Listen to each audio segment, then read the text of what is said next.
Welcome to wishful ಅಡುಗೆ ಮನೆ. ನೋಡಿ, ಇವತ್ತು ಮ್ಯಾಂಗೋ ಹಣ್ಣಿಂದ ಒಂದು ಸೂಪರಾಗಿ ರೆಸಿಪಿನ ಮಾಡೋಣ. ಮನೇಲಿರೋ ವಸ್ತುಗಳನ್ನೇ ಬಳಸಿ ನಾವು ಒಂದು ವಾರ ಕೆಡದೇ ಇರೋಂಥ ಒಂದು ರೆಸಿಪಿನ ಮಾಡೋಣ. ತುಂಬಾ ಒಳ್ಳೆ ರೆಸಿಪಿ ಅಂತಲೇ ಹೇಳ್ಬೋದು. ನೀವು ಟ್ರಾವೆಲ್ ಮಾಡ್ತಿದ್ರು ಕೂಡ ತೊಗೊಂಡೋಗ್ಬೋದು ಅಂಥ ಒಂದು ರೆಸಿಪಿನ ಮಾಡೋಣ. ಹೇಗೆ ಮಾಡೋದು ನೋಡೋಣ ಬನ್ನಿ. ನೋಡಿ, ನಾವು ಇವತ್ತೊಂದು ಸೂಪರಾಗಿ ರೆಸಿಪಿನ ಮಾಡೋಣ. ಅದಕ್ಕೆ ಗೋಧಿ ಹಿಟ್ಟನ್ನು ಬಳಸ್ತಾ ಇದ್ದೀನಿ. 1 ಬೌಲ್ ಆಗುವಷ್ಟು ಗೋಧಿ ಹಿಟ್ಟನ್ನು ಹಾಕ್ಕೊಂಡಿದ್ದೀನಿ. ನೋಡಿ, ನಿಮಗೆ ಎಷ್ಟು ಬೇಕು ಕ್ವಾಂಟಿಟಿ ಅಷ್ಟು ಗೋಧಿ ಹಿಟ್ಟನ್ನು ನಾವಿಲ್ಲಿ ಸೇರಿಸ್ಕೊಬೋದು. ನೋಡಿ, ಈ ಗೋಧಿ ಹಿಟ್ಟಿಗೆ ನೋಡಿ ಆ ಗೋಧಿ ಹಿಟ್ಟಿಗೆ 1.5 ಸ್ಪೂನ್ ಆಗುವಷ್ಟು ರವೆನ ಹಾಕ್ಕೊಳ್ತಾ ಇದ್ದೀನಿ. ಇಲ್ಲಿ ಸಣ್ಣ ರವೆನ ಹಾಕ್ಕೊಂಡ್ರೆ ತುಂಬ ಚೆನ್ನಾಗಿ ಬರುತ್ತೆ. ಹಾಗೆಯೇ ಸ್ವಲ್ಪ ಉಪ್ಪನ್ನು ಕೂಡ ಸೇರಿಸ್ಕೊಳ್ತಾ ಇದ್ದೀನಿ. ಇಷ್ಟನ್ನು ಸೇರಿಸಿ ನೀಟಾಗಿ ಇದನ್ನು ಕೈ ಆಡಿಸ್ಕೊಳ್ಳೋಣ. ನೋಡಿ, ಈ ಥರ ಚೆನ್ನಾಗಿ ಕಲಿಸ್ಕೊಂಡು ನೋಡಿ ಇದನ್ನ ಇವಾಗ ಪಕ್ಕಕ್ಕೆ ಎತ್ತಿಟ್ಕೊಳ್ಳೋಣ. ನೆಕ್ಸ್ಟ್ ಏನು ಮಾಡೋದು ನೋಡೋಣ ಬನ್ನಿ. ನೋಡಿ, ಮಾವಿನ ಹಣ್ಣು ಸೀಸನ್ ಇರೋದ್ರಿಂದ ಮಾವಿನ ಹಣ್ಣಿಂದ ಒಂದು ಸೂಪರಾಗಿರೋ ರೆಸಿಪಿ. ನೋಡಿ, ಹಿಂದೆ ಭಾಗ ಮುಂದೆ ಭಾಗ ತಕ್ಕೊಳ್ತಾ ಇದ್ದೀನಿ. ಈಗ ಮಾವಿನ ಹಣ್ಣಿಂದು ಸಿಪ್ಪೆನೂ ಕೂಡ ತಕ್ಕೊಳ್ಳೋಣ. ನೋಡಿ, ಈ ಥರ ನಿಧಾನಕ್ಕೆ ನೀವು ಪೀಲರ್ ಸಹಾಯದಿಂದ ಕೂಡ ಸಿಪ್ಪೆನ ತಕ್ಕೋಬೋದು. ನಾವು ಈ ಸಿಪ್ಪೆನ ತಕ್ಕೊಂಬರೋಣ. ನೋಡಿ, ಇವಾಗ ಸಿಪ್ಪೆನ ತಕ್ಕೊಂಬಂದಿದ್ದೀನಿ. ಇವಾಗ ನೀಟಾಗಿ ಮಾವಿನ ಹಣ್ಣನ್ನ ಕಟ್ ಮಾಡ್ಕೊಳ್ಳೋಣ. ನೋಡಿ, ಇದನ್ನು ಸಣ್ಣದಾಗೆ ಕಟ್ ಮಾಡಬೇಕು ಅಂತೇನಿಲ್ಲ, ಈ ಥರ ಕಟ್ ಮಾಡಿಕೊಂಡ್ರು ಸಾಕಾಗತ್ತೆ. ನೋಡಿ, ಓಟೆ ತಕ್ಕೊಂಡು ಮೇಲ್ಗಡೆ ಲೇಯರ್ನೆಲ್ಲ ಕಟ್ ಮಾಡ್ಕೊಂಬರೋಣ.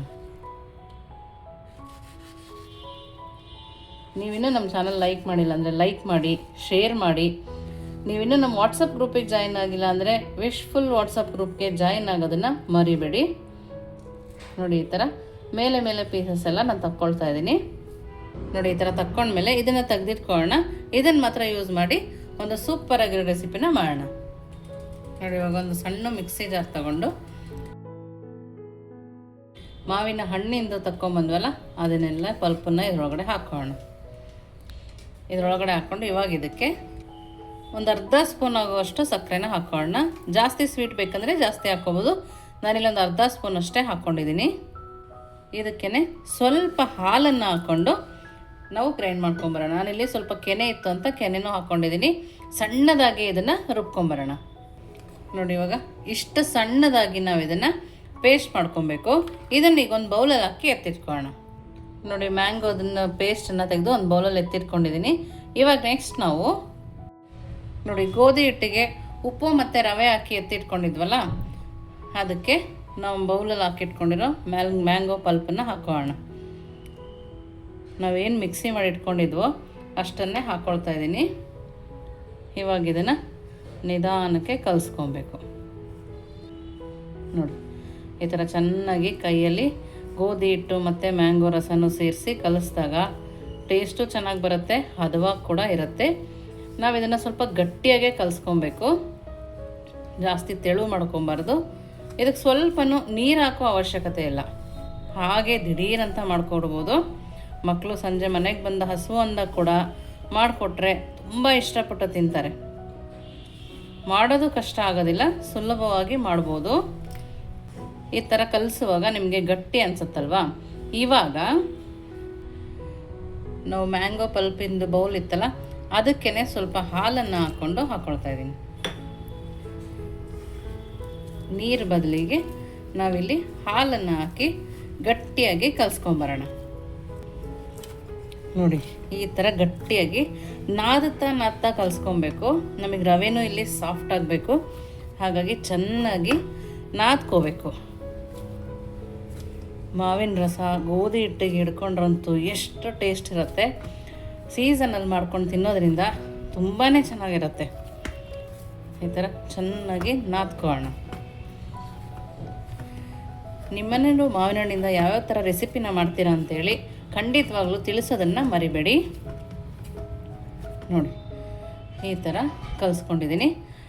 ನೋಡಿ, 5 ನಿಮಿಷ ಇದನ್ನು ಮುಚ್ಚಿಟ್ಕೊಳ್ಳೋಣ. ನೋಡಿ, 5 ನಿಮಿಷ ಆಗಿದೆ. ಅಷ್ಟರೊಳಗೆ ನಾವು ಬಾಣಲಿನಲ್ಲಿ ಎಣ್ಣೆನ ಬಿಸಿಯಾಗಿಟ್ಕೊಂಡಿದ್ದೀನಿ. ನೋಡಿ, ಇವಾಗ ಮತ್ತೊಂದು ಸರಿ ಕಲಿಸ್ಕೊಬೇಕು. ಇವಾಗ ನೋಡಿ, ಕೈಗೆ ಸ್ವಲ್ಪನೇ ಎಣ್ಣೆನ ಹಚ್ಕೊಂಡಿದ್ದೀನಿ. ಎಣ್ಣೆ ಹಚ್ಕೊಂಡು ಇನ್ನೊಂದೆರಡು ಸರಿ ಇದನ್ನು ನಾದ್ಕೊಳ್ಳೋಣ. ನೋಡಿ ಈ ಥರ ನೋಡಿ. ಇವಾಗ ಇದನ್ನು ಸಣ್ಣ ಸಣ್ಣದಾಗಿ ಉಂಡೆಗಳನ್ನಾಗಿ ಮಾಡ್ಕೋಬೇಕು.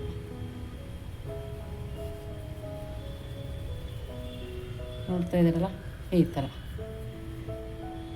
ಇವಾಗ ಇದನ್ನು ನೋಡಿ ಒಂದು ಮಣೆನ ತೊಗೊಂಡು ಅದಕ್ಕೇ ಸ್ವಲ್ಪ ಎಣ್ಣೆನ ಹಚ್ಕೊಳ್ತಾ ಇದ್ದೀನಿ. ಇವಾಗ ನೋಡಿ ಇದನ್ನು ಸ್ವಲ್ಪ ನಾನಿಲ್ಲಿ ಗಸಗಸೆನ ತೊಗೊಂಡಿದ್ದೀನಿ, ಅದರಲ್ಲಿ ಅದ್ದಿ ನಿಧಾನಕ್ಕೆ ಲಟ್ಟಿಸ್ಕೊಳ್ಳೋಣ.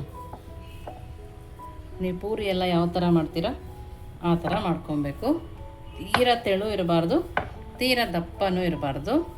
ಲೈಟ್ ಕೈಯಿಂದ ನಾವು ಇದನ್ನು ಲಟ್ಟಿಸ್ಕೊಬೇಕು. ನೀವು ಗಸಗಸೆ ಇಲ್ಲ ಅಂದರೆ ಎಳ್ಳನ್ನು ಕೂಡ ಹಾಕೋಬೋದು. ನೋಡಿ ಎಷ್ಟು ಚೆನ್ನಾಗಿ ಕಾಣಿಸ್ತಾ ಇದೆ ಅಲ್ಲ, ತುಂಬ ಅಂದರೆ ತುಂಬಾ ಚೆನ್ನಾಗಿ ಕಾಣಿಸ್ತಾ ಇದೆ. ಎಲ್ಲದನ್ನು ಇದೇ ಥರ ಮಾಡ್ಕೊಳ್ಳೋಣ. ನೋಡಿ ನಾನಿಲ್ಲಿ ಅದೆಲ್ಲನೂ ಮಾಡ್ಕೊಂಬರೋ ಅಷ್ಟರೊಳಗೆ ಎಣ್ಣೆ ಕಾಯಕ್ಕೆ ಇಟ್ಕೊಂಡಿದ್ನಲ್ಲ, ಎಣ್ಣೆ ಕೂಡ ಚೆನ್ನಾಗಿ ಕಾದಿದೆ. ನೋಡಿ ಇವಾಗ ಇದರೊಳಗಡೆ ಹಾಕ್ಕೊಳ್ಳೋಣ.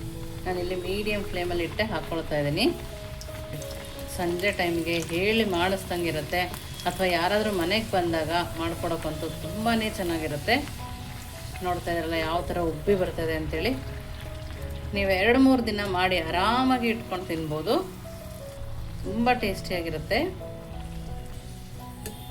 ನೋಡಿ ಎಷ್ಟು ಚೆನ್ನಾಗಿ ಬಂದಿದೆ ಅಲ್ಲ. ಇನ್ನೊಂದು ಕೂಡ ನಾವು ಮಾಡ್ಕೊಳ್ಳೋಣ. ಎಣ್ಣೆ ನೀಟಾಗಿ ಕಾಯಿಸ್ಕೊಬೇಕು. ಬ್ಯಾಚುಲರ್ಸ್ ಕೂಡ ಊರಿಂದ ಮಾವಿನ ಹಣ್ಣು ತಂದಿರ್ತಾರೆ, ಮಾವಿನ ಹಣ್ಣು ಹಾಳಾಗುತ್ತೆ ಅಂದಾಗ ಈ ಥರ ಮಾಡಿ ಇಟ್ಕೊಂಡ್ಬಿಡ್ಬೋದು. 2-3 ದಿನ ಸ್ಟೋರ್ ಮಾಡ್ಕೊಂಡು ಕೂಡ ತಿನ್ಬೋದಲ್ಲ. ಹಾಗಾಗಿ ಮಾಡೋದು ಕೂಡ ಕಷ್ಟ ಇಲ್ಲ, ಈಸಿಯಾಗಿ ಮಾಡ್ಕೋಬೋದು. ನಾವು ಬೆಳಗ್ಗೆನೇ ಎದ್ದು ಮಾಡಬೇಕು ಅಂತ ಏನಿಲ್ಲ, ರಾತ್ರಿ ಮಾಡಿ ಕೂಡ ಇಟ್ಕೋಬೋದು. ನೋಡಿ ನಾವು ಮಾಡ್ಕೊಂಡವಲ್ಲ ಮಾವಿನಕಾಯಿಂದ ಸೂಪರಾಗಿರೋ ಒಂದು ಪೂರಿ ರೆಸಿಪಿ. ತುಂಬಾ ಚೆನ್ನಾಗಿರುತ್ತೆ, ತುಂಬ ಅದ್ಭುತವಾಗಿರುತ್ತೆ. ನಾವು ಟ್ರಾವೆಲ್ಗೆ ಹೋಗಂಗಿದ್ರು ಮಾಡ್ಕೊಂಡು ಹೋಗ್ಬೋದು, ಒಂದು 2 ದಿನ ಇಟ್ಟು ಕೂಡ ತಿನ್ಬೋದು. ಲಂಚ್ ಬಾಕ್ಸಿಗೆ ಕೂಡ ಆಗುತ್ತೆ ಆ ಥರ ಅಂಥ ರೆಸಿಪಿ. ನೋಡಿ ಎಷ್ಟು ಚೆನ್ನಾಗಿ ಉಬ್ಬಿ ಬಂದಿದೆ, ನೋಡ್ತಾ ಇದ್ದೀರಲ್ಲ. ನೋಡಿ ನೋಡಿ ಒಳಗಡೆ ಕೂಡ ಲೇಯರು ಅಷ್ಟೇ ಚೆನ್ನಾಗಿದೆ, ತುಂಬ ಚೆನ್ನಾಗಿರುತ್ತೆ. ಇದಕ್ಕೆ ನೀವು ಮಾವಿನಕಾಯಿ ಸೀಕರಣೆ ಬೇಕಾದ್ರೂ ಮಾಡ್ಕೋಬೋದು, ಹಾಲಲ್ಲಿ ಬೇಕಾದ್ರೂ ತಿನ್ಬೋದು, ಹಾಗೆ ಕೂಡ ತಿನ್ಬೋದು. ತುಂಬ ಅಂದರೆ ತುಂಬ ಚೆನ್ನಾಗಿದೆ. ಗಸಗಸೆ ಹಾಕಿರೋದ್ರಿಂದ ಅದು ಕೂಡ ಬಾಯಲ್ಲಿ ಸಿಗ್ತಾ ಇದೆ, ತುಂಬ ಟೇಸ್ಟಿಯಾಗಿದೆ. ನಿಮಗಿನ್ನೂ ಸ್ವೀಟ್ ಬೇಕಂದರೆ ಸಕ್ಕರೆನ ಹಾಕೋಬೋದು. ನಾನಿಲ್ಲಿ ಸ್ವೀಟ್ ಕಡಿಮೆ ಅಂತೇಳಿ ಸಕ್ಕರೆನ ಕಮ್ಮಿ ಹಾಕ್ಕೊಂಡಿದ್ದೀನಿ. ಖಂಡಿತವಾಗೂ ನೀವು ಒಂದ್ಸರಿ ಮನೇಲಿ ಟ್ರೈ ಮಾಡಿ ಹೇಗೆ ಬಂತು ಅಂತ ವಿಶ್ಫುಲ್ ಅಡುಗೆ ಮನೆಗೆ ಕಮೆಂಟ್ ಮೂಲಕ ತಿಳಿಸೋದನ್ನು ಮರಿಬೇಡಿ. ನೀವಿನ್ನೂ ನಮ್ಮ ಚಾನಲ್ ಲೈಕ್ ಮಾಡಿ, ಶೇರ್ ಮಾಡಿ, ಸಬ್ಸ್ಕ್ರೈಬ್ ಮಾಡಿ. ವಿಶ್ಫುಲ್ ಅಡುಗೆ ಮನೆಗೆ ಥ್ಯಾಂಕ್ ಯು.